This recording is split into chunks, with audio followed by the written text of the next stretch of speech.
Olá, estamos voltando aqui com o tema Tudo Começa na Família. Fiz duas aulas preliminares falando sobre a importância da família, como tudo começa na família e a realidade atual da família, que a cada 10 casamentos realizados no Brasil, segundo a IBGE em 2023, 5 terminam em divórcio. Uma situação realmente muito preocupante. E agora vamos dar prosseguimento ao nosso trabalho. E nessa aula quero apresentar sobre como nós devemos de fato cuidar da família. Pensando em Deus, a importância de Deus para a saúde do lar, para a satisfação, para a boa estruturação da família. Por isso tenho chamado esse curso de Tudo Começa na Família. E hoje eu quero falar um pouco sobre tudo começa e termina na família. A família é o ponto de partida e de encerramento de tudo. Pensando nas escolhas que fazemos, as escolhas e esforços individuais e familiares são fundamentais para determinar o caminho a ser seguido. Então, a família é a base essencial, a instituição primordial e insubstituível na estruturação da vida, dando sentido e significado, realizando propósitos e proporcionando felicidade duradoura ao ser humano. Sim, a família é a principal, a fundamental e a única criação que pode manter o homem bem estruturado, realizado e feliz para sempre. Fique comigo, vamos ver um pouco da história bíblica no Velho Testamento, um pouco no Novo Testamento, um pouquinho sobre a história antiga, especialmente focando o Império Romano e por que ele desapareceu, e situação que vivemos atualmente na decadência da família e da civilização ocidental. Porque para ser vencedor e ser feliz, bem estruturado na família, é como que cumprir de fato o propósito original de Deus. Permita-me, neste período, neste tempo que temos aqui, fundamentar essa afirmação que, na verdade, é um princípio eterno. Na história humana, tanto bíblica como universal, esse princípio foi claramente observado. Desde a antiguidade, logo no começo com Noé, quando a terra havia se distanciado de Deus, ao ponto de a incredulidade dominar todas as famílias, exceto a família de Noé. Gênesis capítulo 7, versículo 1, registra a salvação da família de Noé. Então o Senhor ordenou a Noé: entra na arca, tu e toda a tua família, porque és o único justo que observa diante de mim, que observo diante de mim no meio desta geração. Depois, lá no Novo Testamento, na carta aos Hebreus, lá no Novo Testamento, é lembrado aos descendentes da nação, isto é, os hebreus, os israelitas, que a fé é o único fator que preserva o homem e sua família diante de Deus. Hebreus 11, versículo 7 diz: pela fé Noé, quando divinamente orientado acerca dos acontecimentos que ainda não podiam ser vistos, movido por santo temor, construiu uma arca a fim de salvar sua família. Por intermédio da fé, ele condenou o mundo e tornou-se herdeiro da justiça que vem da fé. E também é importante lembrar que entre as mais importantes advertências que o Senhor Jesus deixou aos seus apóstolos e seguidores nos escritos do Novo Testamento é a lembrança de Noé, de que a sua segunda vinda será como foi nos dias de Noé, diz Mateus capítulo 24, 37 a 39, como aconteceu nos dias de Noé, assim também se dará por ocasião da chegada do Filho do Homem. Em Mateus, Jesus, o Senhor, explicou que antes do dilúvio as pessoas viviam suas vidas normalmente, comiam, bebiam, casavam-se e davam-se em casamento sem perceber o julgamento iminente. Deste modo, o Senhor Jesus ensina que a sua segunda vinda será repentina e inesperada para aqueles que não estiverem atentos, isto é, preparados.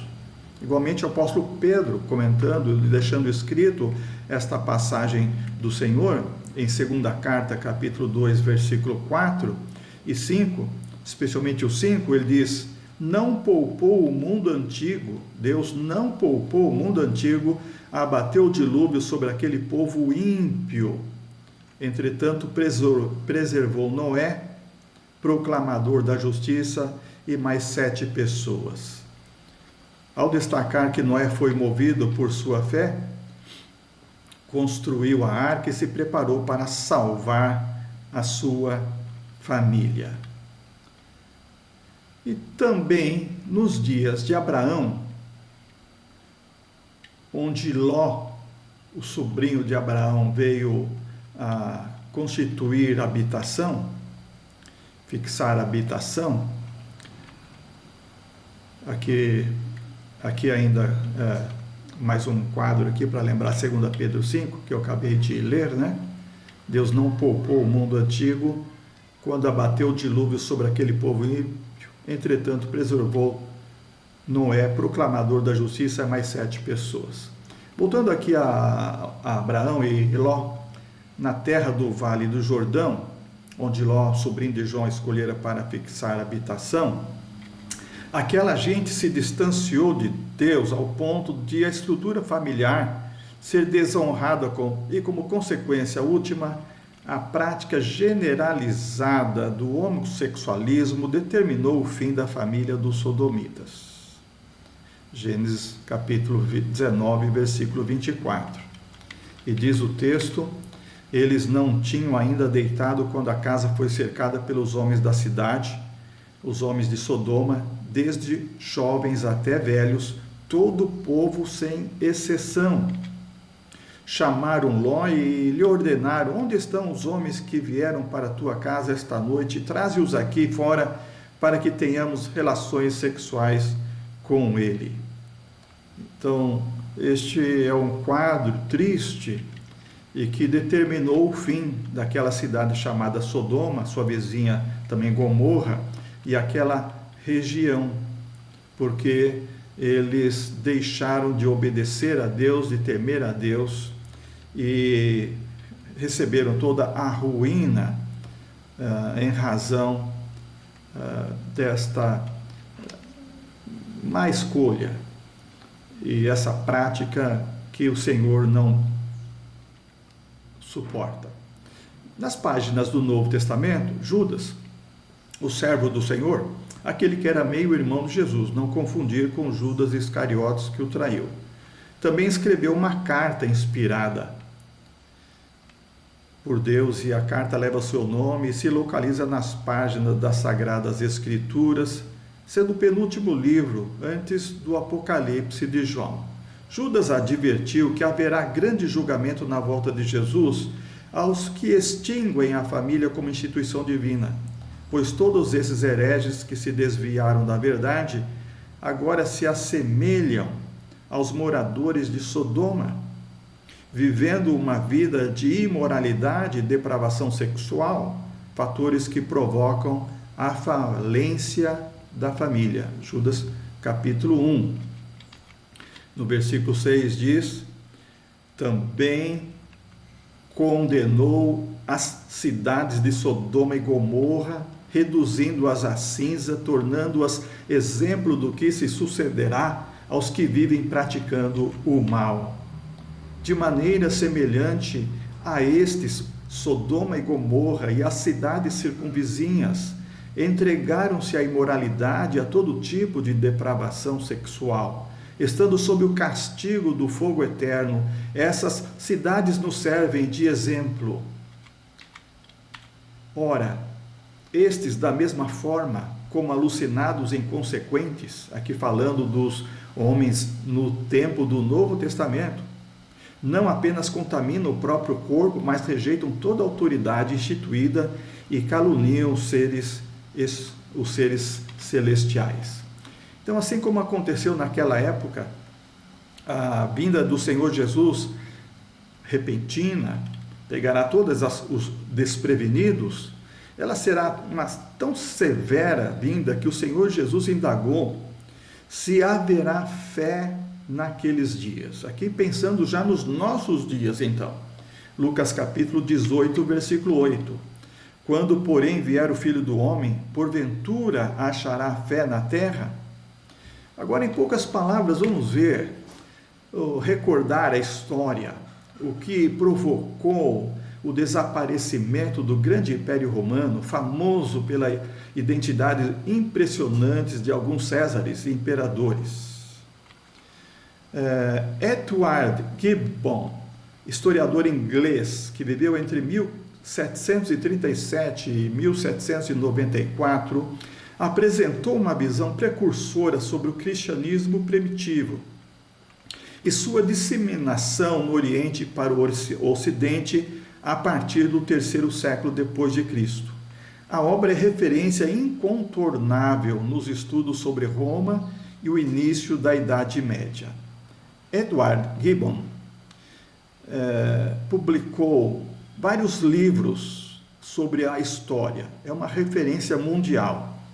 E na sua obra, A Decadência e a Queda do Império Romano, ele apresentou 6 causas do declínio, queda e do desaparecimento do outrora poderoso império.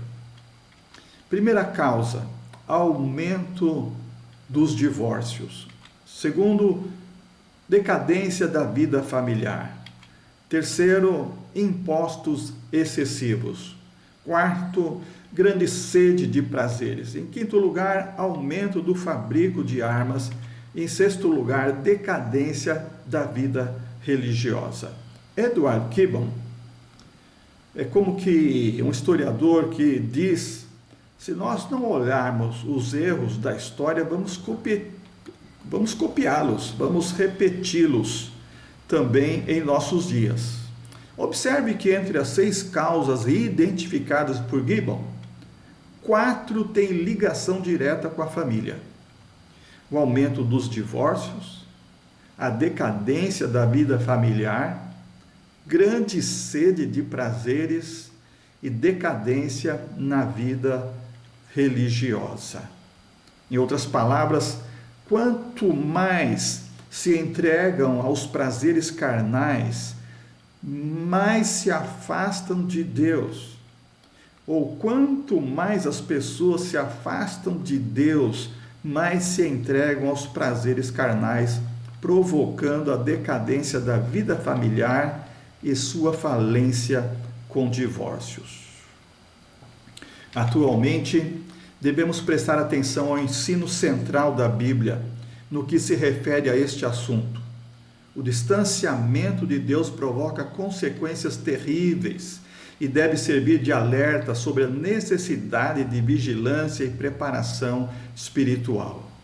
O homem pós-moderno, imerso na secularização, sofre com a falência da família.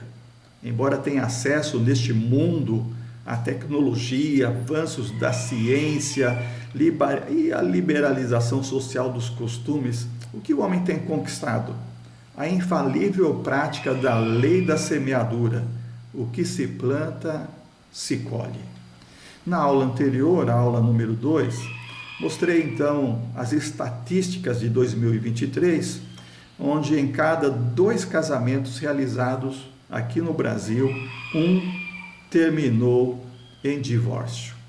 Não adianta todas essas conquistas da sociedade secularizada, isto é, viver como se Deus não existisse, além do crescimento do racionalismo, do ateísmo, da educação humanista, que coloca o homem como no centro do mundo, um humanismo puramente autossuficiente. Disse Charles Taylor, citado por Guilherme de Carvalho, numa palestra intitulada Como Ser Cristão numa Sociedade Pós-Cristã. Vou deixar o link aqui na descrição deste vídeo para quem quiser assistir a palestra, muito importante. E ele trata nessa palestra de trazer esse conhecimento recém de Charles Taylor, onde mostra que na cultura secular todo o progresso material aponta para um fator-chave nessa mudança. As mudanças na família ocidental estão afetando o cristianismo ocidental. Taylor diz que o mundo ocidental tem construído um novo sentido do self, um mundo desencantado com o sagrado, um aspecto da secularização. A confiança está nos poderes humanos, de ordenamento moral, onde não se vê mais Deus, divindades, espírito. O mundo é só fatos físicos, biológicos e sociais, usados e organizados com racionalidade para ser feliz individual e coletivamente. Nesse mundo desencantado, sem Deus, onde se busca só a felicidade e não pode haver nada sagrado, as pessoas não têm escrúpulos, não têm uma ordem moral. O que é certo e errado, tudo é relativo, não tem um destino divino, porque não tem uma coisa divina aqui. As pessoas usam tudo, a tecnologia, a indústria, o sistema, o mercado, o valor físico, material e até humano, enfim, da melhor forma com que se organizam para alcançar felicidade. Construir uma vida boa para si, não importando como. Então isso é o self moderno. Mas o que se vê é o declínio religioso, e o declínio religioso é o declínio da família, o declínio familiar andando sempre lado a lado.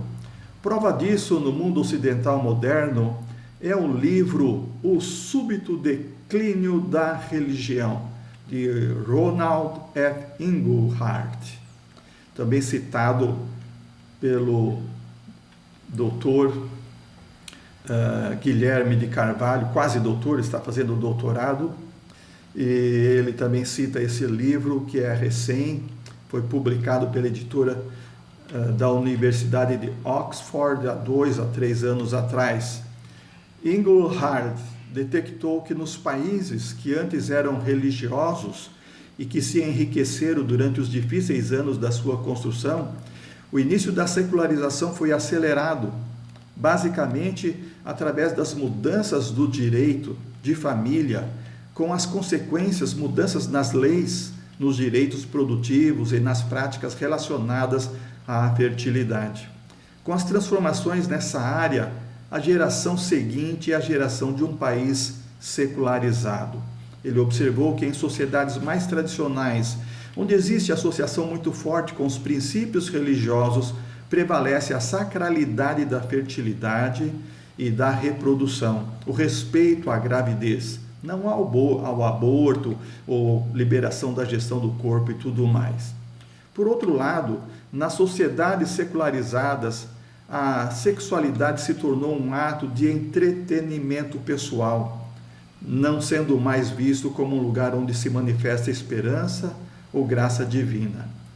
Englehart apresentou em gráficos, no seu livro, o nível de religiosidade observadas em 49 países entre 1981 a 2007 e comparou as mudanças no nível de religiosidade, a importância da crença em Deus, nos mesmos países de 2007 a 2020. Isso que retratam os gráficos aqui. E essas mudanças demonstraram que é grande a quantidade de mudanças no comportamento sexual e direitos reprodutivos, onde a importância de Deus ficou abaixo do eixo zero. A importância de Deus diminuiu, afetando o compromisso religioso, e as pessoas se esfriaram espiritualmente, enfatizando mais a liberdade individual em sua busca de felicidade. Consequentemente, ocorreram mudanças no comportamento sexual, nos direitos reprodutivos, com as transformações em direitos e prazeres individuais. A gente está muito acostumado a ouvir a defesa desses direitos individuais também aqui no Brasil. Todo esse movimento, segundo as pesquisas publicadas por Engelhardt, resulta em taxas de natalidade abaixo do nível de reposição. Um dos efeitos observados foi que os países que estão afetados fortemente por essa transformação tentam lidar a longo prazo com o indicador da decadência da nação, pois não conseguem nem repor a força de trabalho, isso é, não tem nem a quantidade de filhos para manter a sociedade no seu trabalho. Não conseguem criar ética de trabalho para manter a riqueza ao longo prazo.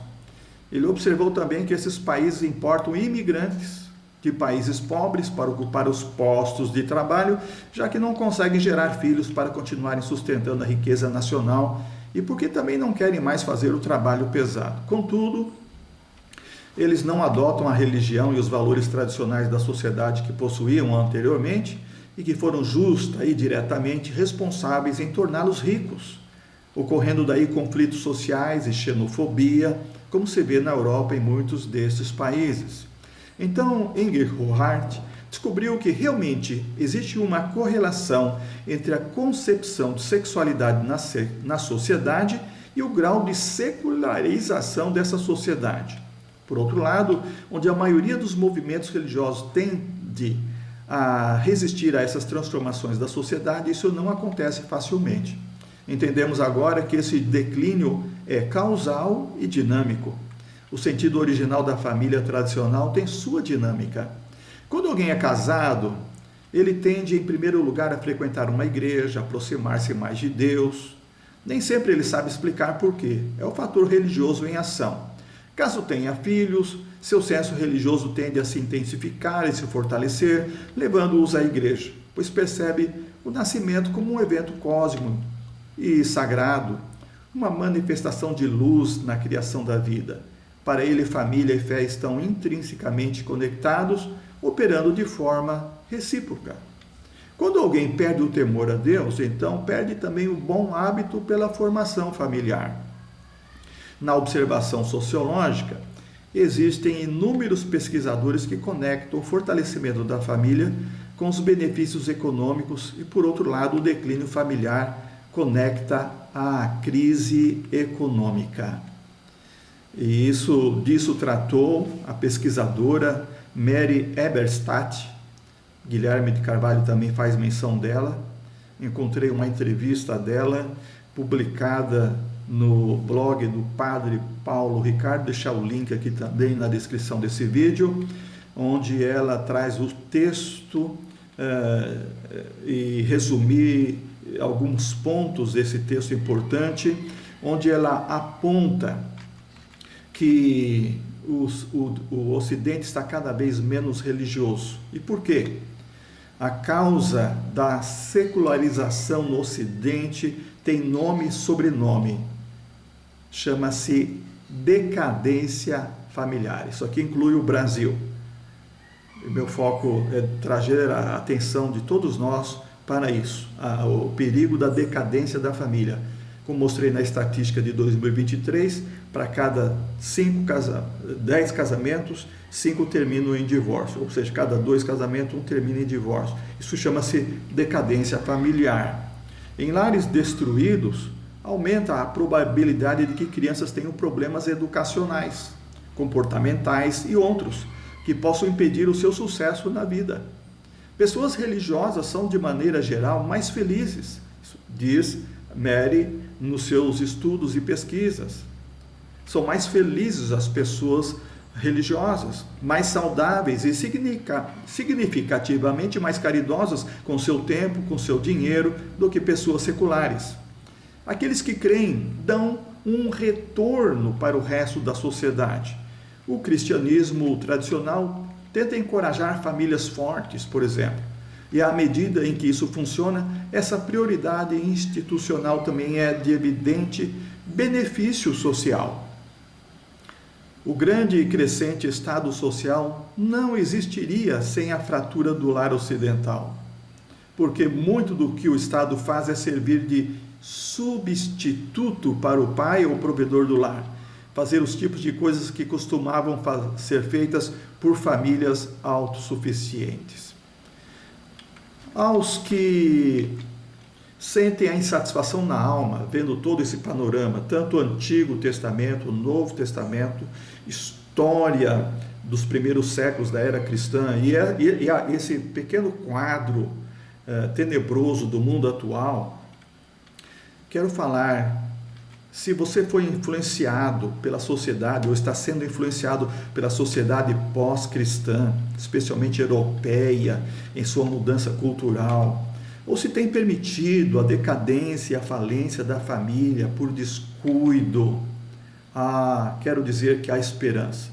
Pode haver esperança ainda. É possível recomeçar e alcançar a bênção da felicidade. Bom ânimo, não desista. Como eu digo sempre aos meus amigos, meus queridos familiares, vamos em frente. Creio realmente que é possível recomeçar, porque tudo começa ou termina na família. Mas se Deus está presente, o amor nunca acaba. Pode ser renovado e aperfeiçoado para sempre. Ser vencedor na família é sim cumprir o projeto original de Deus. Quando você, apesar dos erros, vence no projeto original que é a família, a glória de Deus é vista aqui e até o céu. Porém, se você, em razão dos seus erros, fracassa nesse que é o projeto número 1 de Deus, a família, você é um derrotado, você sabe disso. Não importa o que você fez, o quanto conquistou no mundo, é terrivelmente derrotado. Não compensará a derrota da família. Por isso, vencer na família, apesar dos erros, apesar dos pecados, mesmo quando algo foi um verdadeiro atentado contra a família, vencer é a vitória que transborda a glória de Deus, mesmo nos frágeis vasos de barro que nós somos. Por isso eu proponho famílias abençoadas com felicidade, conforme Salmo 115, verso 15, sede abençoados pelo Senhor que fez os céus e a terra. Pessoas abençoadas com felicidade são pessoas bem-aventuradas, que encontram sentido e propósito, realização e felicidade. Então, estou trabalhando essas aulas iniciais, como que atualizando aquele livro, o caderno que preparei para os alunos no Seminário Teológico Batista de Mato Grosso, depois no Seminário Teológico Batista do Sul de Mato Grosso. Eu trabalhei a disciplina Lar Cristão, Ética da Família, porque eu creio piedosamente que casamentos felizes e duradouros existem, são abençoados com felicidade. E casamentos felizes e duradouros obedecem a regras, ideais e ideais divinos. Por isso estou preparando essas aulas. Se você tem interesse nisso, deixe um comentário, diga se isso é importante para você, faz sentido para você, se posso continuar com esse trabalho. Eu quero, com isso, abençoar muitas vidas, usando essa tecnologia que temos hoje, através deste recurso tão importante que é a internet. Eu proponho 4 princípios eternos. De tudo que tenho estudado, tenho preparado, de tudo que tenho ensinado, aprendido e agora atualizado, tenho resumido em 4 princípios eternos, para que sejamos abençoados pelo Senhor, que fez os céus e a terra, e sejamos realmente pessoas amadurecidas, que encontram sentido e propósito e felicidade. O primeiro princípio, trabalhando durante algumas aulas, será relacionamento com Deus. Primeiro, relacionamento com Deus, a prática da fé na vida diária. Como os valores espirituais e ética cristã, como os princípios eternos e éticos regem a existência familiar, com amor, obediência, submissão e fidelidade. Segundo princípio eterno, comprometimento incondicional um com o outro. Casamentos duradouros, felizes, abençoados com felicidade, compartilham satisfatoriamente entre si valores e ética. São regidos por uma estrutura em que cada papel, cada função dentro da família, cônjuges, pais, estão em apoio mútuo, em laços afetivos, trabalhando num comprometimento incondicional. Terceiro, princípio eterno, procedimento hábil em sanar, reparar, evitar as adversidades, as crises da vida. Como a comunicação e a boa convivência são importantes num diálogo aberto, com empatia, com busca de resolução dos conflitos dentro do ambiente familiar. E quarto, o princípio eterno, gerenciamento fiel, gerenciamento fiel, real, viável, da administração da família e seu patrimônio. O seu legado, não só moral, mas seu legado e tradição, a transmissão dos valores, cultura, ensinamentos ao longo das gerações, fortalecendo a identidade da família e o patrimônio da família. Se você gostou dessa proposta, escreva-me ou escreva-me no e-mail, que vou deixar aqui também. Se tem sugestões e quer que esteja também respondendo algumas dúvidas, estarei ao seu alcance, à sua disposição, porque a saúde do lar cristão, creio, satisfação, sistema, significância, depende do começo e de um trabalho sério na família. E isso são escolhas e esforços individuais e familiares que estarão determinando o caminho e como a família vai prosseguir. Deus abençoe a todos.